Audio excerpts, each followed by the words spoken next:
আসসালামু আলাইকুম ওয়া রাহমাতুল্লাহি ওয়া বারাকাতুহু। আল্লাহ রাব্বুল আলামিনের নিজাম ছিল। ইমাম বুখারী রাহিমাহুল্লাহ সহিহ বুখারীতে বর্ণনা এনেছেন, কানাত বানু ইসরাঈল তাসুসুহুমুল আম্বিয়া কুল্লামা হালাকা নাবিয়্যুন খালাফাহু নাবিয়্যুন। আল্লাহ বনি ইসরাইলকে নেতৃত্ব দেওয়ার জন্য আল্লাহর নিজাম ছিল। আল্লাহ একের পর এক নবী এবং রাসূল পাঠিয়েছেন। বনি ইসরাইলের সর্বশেষ নবী ছিলেন হযরতে ঈসা। হযরতে ঈসা আলাইহিস সালাতু ওয়াস সালাম কেন্দ্রিক ব্যাপক শিরিক ছিল সমাজে। বিশেষ করে ঈসা আলাইহিস সালামকে খ্রিস্টানরা আল্লাহর পুত্র মনে করত। তো তারা তাকে শুলিতে চড়াতে চেয়েছিল। সে প্রসঙ্গে আমি কথা বলবো না। আল্লাহ শুধু কোরআনে এতটুকু বলেছেন, এতটুকু শোনাচ্ছি আমি আপনাদের। ওয়ামা কাতালুহু ওয়ামা সালাবুহু ওয়ালাকিন শুব্বিহা লাহুম। আল্লাহ ঈসা আলাইহিস সালামকে জীবিত অবস্থায় আসমানে তুলে নিয়েছিলেন। ঈসা আলাইহিস সালাম দুনিয়া থেকে আসমানে চলে যাওয়ার পর আমাদের নবী করিম সাল্লাল্লাহু আলাইহি ওয়াসাল্লাম দুনিয়াতে আসার মধ্যবর্তী যে সময়টা রয়েছে, সে সময়টার একটা বড় অংশকে আমরা জানি আইয়ামে জাহিলিয়াত হিসাবে, মূর্খতার যুগ হিসাবে। আপনারা যারা মুফাক্কির ইসলাম মাওলানা সৈয়দ আবুল হাসান আলী নদভী রাহিমাহুল্লাহর লিখনির সাথে যাদের পরিচয় আছে, আমি আমার তরুণ ভাইদেরকে বলবো, সৈয়দ আবুল হাসান আলী নদভী রাহিমাহুল্লাহর কিছু কিতাব আছে যে লিখনিগুলো তিনি লিখেছেন কলমের কালি দিয়ে, কিন্তু তার হৃদয়ের অশ্রুটা কলমের কালি দিয়ে বের হয়েছে। এটা হলো আমাদের আদি হুজুরের পরিভাষা। তার ভিতর একটা হলো মাদা খাসিরুল আলম বিন হিতাতিল মুসলিমিন। দুইটা অনুবাদ পাওয়া যায়, মাদা খাসিরুল আলম বিন হিতাতিল মুসলিমিন। দুইটা অনুবাদই মানোত্তীর্ণ, দুটাই ঠিক। মাওলানা সৈয়দ আবুল হাসান নদভী রাহিমাহুল্লাহর অন্যতম খলিফা ছিলেন আবু সাইদ উমর আলী রাহিমাহুল্লাহ। তিনি অনুবাদ করেছেন মুসলিম উম্মার পথনে বিশ্ব কি হারালো। আর আমাদের সকলের শ্রদ্ধেয় আল্লামা আবু তাহের মিসবাহ হাফিজাহুল্লাহ, তিনি অনুবাদ করেছেন মুসলিম উম্মার পথনে বিশ্বের কি ক্ষতি হলো। যারা এই বইটা সংগ্রহ করে পড়েন, এটা পড়বেন, এক নম্বর কাজ। সেখানে সৈয়দ আবুল হাসান নদভী রাহিমাহুল্লাহ মৌলিকভাবে তিনটা পরিচ্ছেদ করেছেন বইয়ের। প্রথম পরিচ্ছেদে তিনি জাহিলিয়াত নিয়ে আলোচনা করেছেন। সৈয়দ আবুল হাসান নদভী রাহিমাহুল্লাহর একটা স্বতন্ত্র রিসালা আছে। তিনি বলেছেন এই শতাব্দীর সবচেয়ে বড় শিরিক, এই শতাব্দীর সবচেয়ে বড় ফিতনা হলো বস্তুবাদ। আমি বস্তুবাদ নিয়ে আজকে কথা বলবো না। আইয়ামে জাহিলিয়াত, রাসূল করিম সাল্লাল্লাহু আলাইহি ওয়াসাল্লাম প্রাতিষ্ঠানিক নবী হওয়ার আগের যে সময়টা, আপনি মক্কা বলেন, মদিনা বলেন, পুরা জাজিরাতুল আরব বলেন, এর বাহিরে কিসরা বলেন, রুম বলেন, পুরা যে এলাকা আছে, পুরা দুনিয়া জাহিলিয়াতের অন্ধকারে ডুবেছিল, যেটাকে আমরা সহজ কথায় বলি আইয়ামে জাহিলিয়াত। এটা যদি বিস্তারিত জানতে চান, আবুল হাসান নদভী রাহিমাহুল্লাহর রচনাটা পড়লে তিনি আইয়ামে জাহিলিয়াত সম্পর্কে একটা চিত্র তুলে ধরেছেন আমাদের সামনে। দেখেন জাহিলিয়াত কেন ছিল, কেন এই যুগকে জাহিলিয়াত বলা হয়। নবী করিম সাল্লাল্লাহু আলাইহি ওয়াসাল্লামের অসংখ্য হাদিস আছে, নবী করিম সাল্লাল্লাহু আলাইহি ওয়াসাল্লামের অসংখ্য বর্ণনা আছে। বিশেষ করে আপনি যদি ইবনুল কাইমের জাদুল মাআদ পড়েন, ইমাম ইমাদউদ্দিন ইবনে কাসিরের আসিরাতুন নববিয়া পড়েন, আর বর্তমান পৃথিবীতে যতগুলো বিশুদ্ধ সিরা আছে আরবিতে, তার ভিতর মানদণ্ডে যতগুলো সিরাত উত্তীর্ণ, তার ভিতর অন্যতম হল ডক্টর আবু শাহাবা রাহিমাহুল্লাহ। 1414 হিজরিতে তিনি ইন্তেকাল করেছেন। তার লিখিত আসিরাতুন নববিয়া, এটা যারা আরবি পারেন তারা সংগ্রহ করে পড়বেন। কারণ সিরাতে যেমন প্রচুর সহি রওয়ায়াত আছে, তেমন প্রচুর মুনকারাত আছে, তেমন প্রচুর জাইফ রওয়ায়াত আছে, তেমন প্রচুর জাল রওয়ায়াত আছে। এবং একটা কথা ভালো করে মনে রাখবেন, আপনি উলুমুল হাদিস, হাদিস বর্ণনার ক্ষেত্রে যেমন তাসহিহ তাযঈফ, জরাহ তা'দিল, আসমাউ রিজাল, এগুলোর জ্ঞান আপনার জন্য থাকা আবশ্যক। রাসূল করিম সাল্লাল্লাহু আলাইহি ওয়াসাল্লামের মানাকিব সংক্রান্ত বলেন, সিরাত সংক্রান্ত বলেন, যে কোনো বর্ণনা করতে হলে আগে আপনাকে তাহকিক করতে হবে। তাহকিক করা ছাড়া সিরাতের কোনো বর্ণনা করা জায়েজ নেই। রাসূল করিম সাল্লাল্লাহু আলাইহি ওয়াসাল্লাম প্রাতিষ্ঠানিক নবী হওয়ার আগে সবচেয়ে বড় যে অসভ্যতা দুনিয়াতে ছিল, জাহিলিয়াত ছিল, সেটা ছিল শিরিক। মানুষ লাতের পূজা করত, মানুষ মানাতের পূজা করত, মানুষ হুবালের পূজা করত, মানুষ উজ্জার পূজা করত। এই জন্য দেখেন ইমাম বুখারী রাহিমাহুল্লাহ বুখারী শরীফের কিতাবুল মাগাজিতে রওয়ায়াত এনেছেন, আমরা যেমন আল্লাহকে সবচেয়ে বড় মনে করি যখন সংকটপূর্ণ সময়ে পড়ি, অথবা যখন আমাদের ইমানি জজবা দেখানোর প্রয়োজন হয়, আমরা স্লোগান দিই আল্লাহু আকবার। এখন যেমন আমরা আল্লাহু আকবার স্লোগান দিই, আজানেও বলি, খানকায়ও বলি, রাজপথেও বলি, সব জায়গায় আমরা স্লোগান দিই আল্লাহু আকবার। আইয়ামে জাহিলিয়াতে ব্যাপক স্লোগান ছিল উলু হুবাল। এজন্য বুখারী শরীফের কিতাবুল মাগাজিতে বর্ণনা পাবেন, যখন উহুদের যুদ্ধে সরওয়ারে দু আলম সাল্লাল্লাহু আলাইহি ওয়াসাল্লাম সাময়িক সময়ের জন্য আত্মগোপন করেছিলেন। আবু সুফিয়ান তখন স্লোগান দিয়েছিলেন উলু হুবাল। হযরত ওমর ইবনুল খাত্তাব রাদিয়াল্লাহু তাআলা তখন দাঁড়িয়ে বলেছিলেন আল্লাহু আকবার। তখন আবু সুফিয়ান পাল্টা জবাব দিয়েছিলেন লানা উজ্জা ওয়ালা উজ্জা লাকুম। ও ওমর ইবনুল খাত্তাব, আমাদের তো উজ্জা মূর্তি আছে, তোমাদের তো কোনো উজ্জা নাই। তো এটা ছিল সবচেয়ে বড় জাহিলিয়াত। মানুষ মূর্তি পূজা করত, মানুষ খাম্বা পূজা করত, মানুষ লাতের পূজা করত, মানুষ মানাতের পূজা করত, মানুষ হুবালের পূজা করত, মানুষ উজ্জার পূজা করত। আজকে আপনি আমাদের দিকে দেখান, আমাদের সমাজের দিকে তাকান, মানুষ কোরআনের ছোঁয়া পাওয়ার আগে, মানুষ হাদিসের ছোঁয়া পাওয়ার আগে যে খাম্বা পূজা করত, খাম্বা দিয়ে শিরিক করত, সেই খাম্বা পূজা আমাদের সমাজে আসে না নাই? কথাটা ভালো করে বুঝবেন। সেই খাম্বা পূজা আমাদের সমাজে আসে না নাই? বাঁশ দিয়ে খাম্বা বানায়, লোহা দিয়ে খাম্বা বানায়, তারপর আপনার মনে করেন সিমেন্ট দিয়ে খাম্বা বানায়, তারপর বিশেষ দিবসে গিয়ে ওই খাম্বার ওখানে ফুল দে, ওই খাম্বার ওখানে এইটা দে, ওই খাম্বাকে শ্রদ্ধা করে, ওই খাম্বাকে বিশেষ কিছুর মনে করে। এই যে জাহিলিয়াত, কোরআন পাওয়ার পর, হাদিসের আলো পাওয়ার পর, আইয়ামে জাহিলিয়াত নূহ আলাইহিস সালামের যুগের মানুষ খাম্বা পূজা করত। আল্লাহ কোরআনে বলেছেন লা তাযারুন্না আলিহাতাকুম ওয়ালা তাযারুন্না ওয়াদ্দাম ওয়ালা সুওয়া ওয়ালা ইয়াগুস ওয়া ইয়াউক ওয়া নাসরা।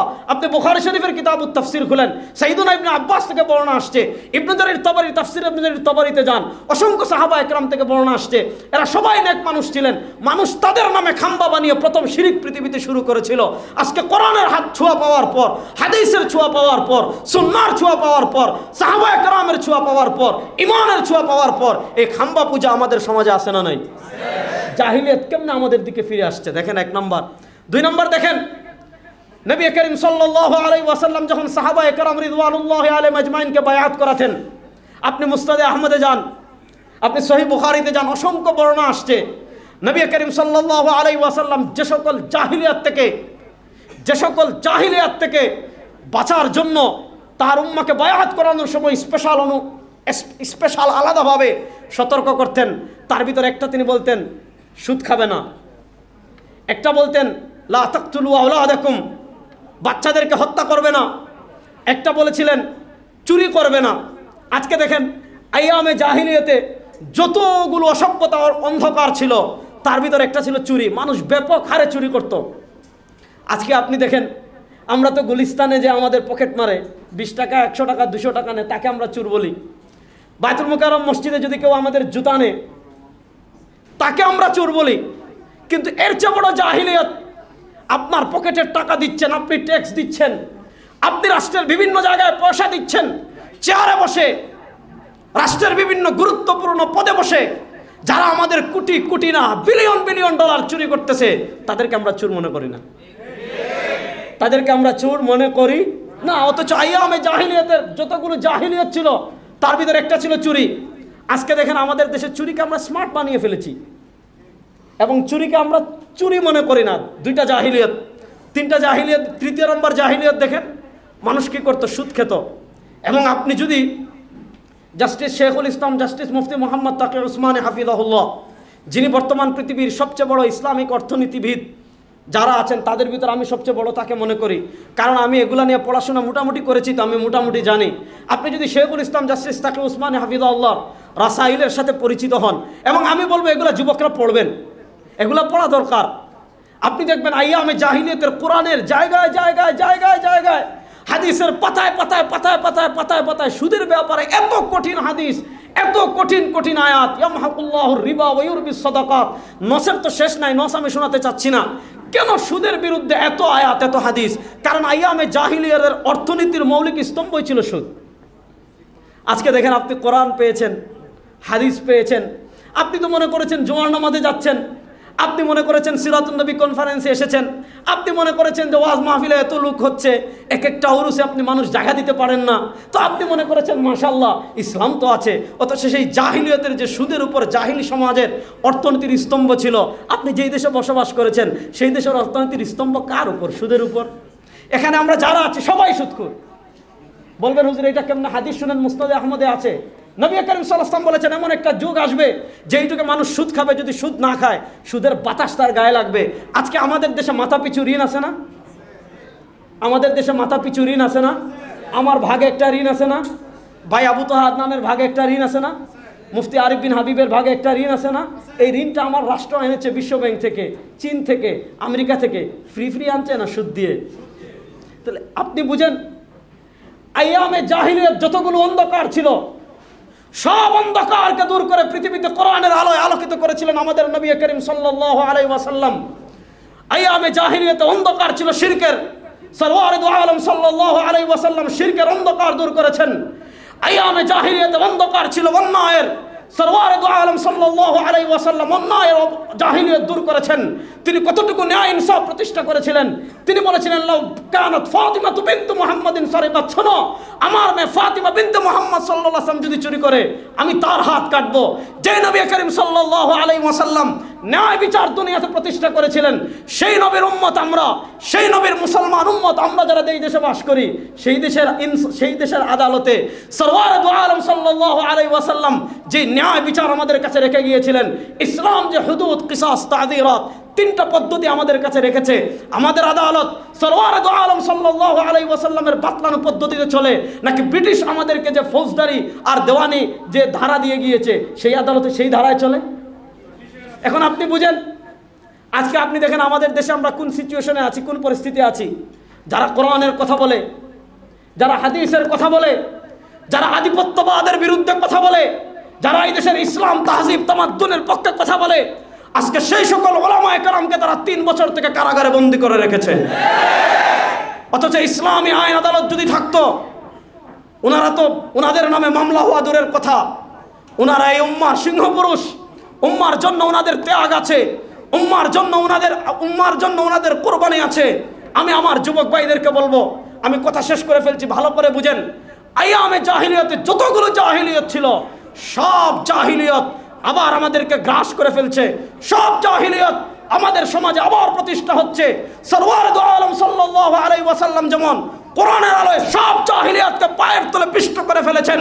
আজকে যদি আমরা যুবকরা একত্রিত হয়ে যাই, আজকে যদি আমরা যুবকরা আলাউ কালিমাতিল্লাহ, আল্লাহর জমিনে আল্লাহর পতাকাকে বুলন্দ করার জন্য একত্রিত হয়ে যাই, ইনশাআল্লাহ বাংলাদেশ থেকে সব জাহিলিয়াত দূর হয়ে আবার ইসলামের পতাকা বিজয় হবে ইনশাআল্লাহ। তাহলে আমরা বাংলাদেশে ইসলাম বিজয় হোক, এটা আমরা চাই কি চাই না? যুবক ভাইরা, বাংলাদেশে ইসলাম বিজয় হোক, এটা আমরা চাই কি চাই না?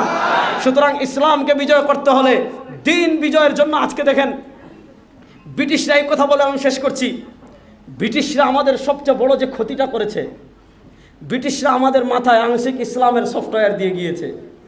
ব্রিটিশরা আমাদেরকে বুঝিয়েছে তোদের ইসলাম মানে কি, মসজিদে নামাজ পড়বি, খানকায় জিকির করবি, মাঝে মধ্যে বাবার মাজারে উরুসে গিয়ে তাবারুক খাবি, এরপরে মনে করেন আর বেশির চেয়ে বেশি ইসলাম নামাজে হাত কি বুকের উপর বাঁধবি নাকি নাভির উপর বাঁধবি? হাতই বাঁধবো না তো কি হয়েছে?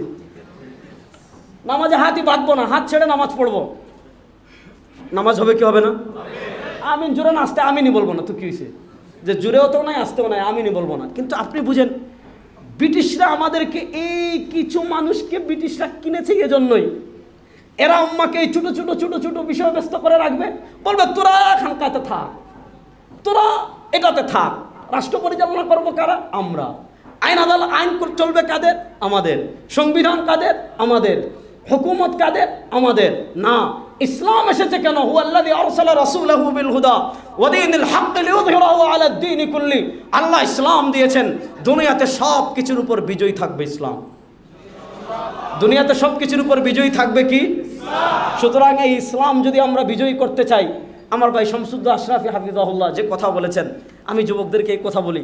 আজকে আমাদের যুবক সমাজে এমন প্রচুর মানুষ পাবেন যে তাকে যদি জিজ্ঞেস করেন রাসূলুল্লাহ সাল্লাল্লাহু আলাইহি ওয়াসাল্লামের সিরাতের কোন কিতাব আপনি পড়েছেন, অনেক মাদ্রাসার ছাত্র এমন যে নাহবে মীরের বছরে যে সিরাতে খাতমুল আম্বিয়া পড়েছিল তার সিরাত পঠন এতটুকুই, যে সিরাতে খাতমুল আম্বিয়া। এজন্য আমি আপনাদেরকে বলবো, এখন তো ভালো ভালো প্রচুর সিরাতের কিতাব পাওয়া যায়।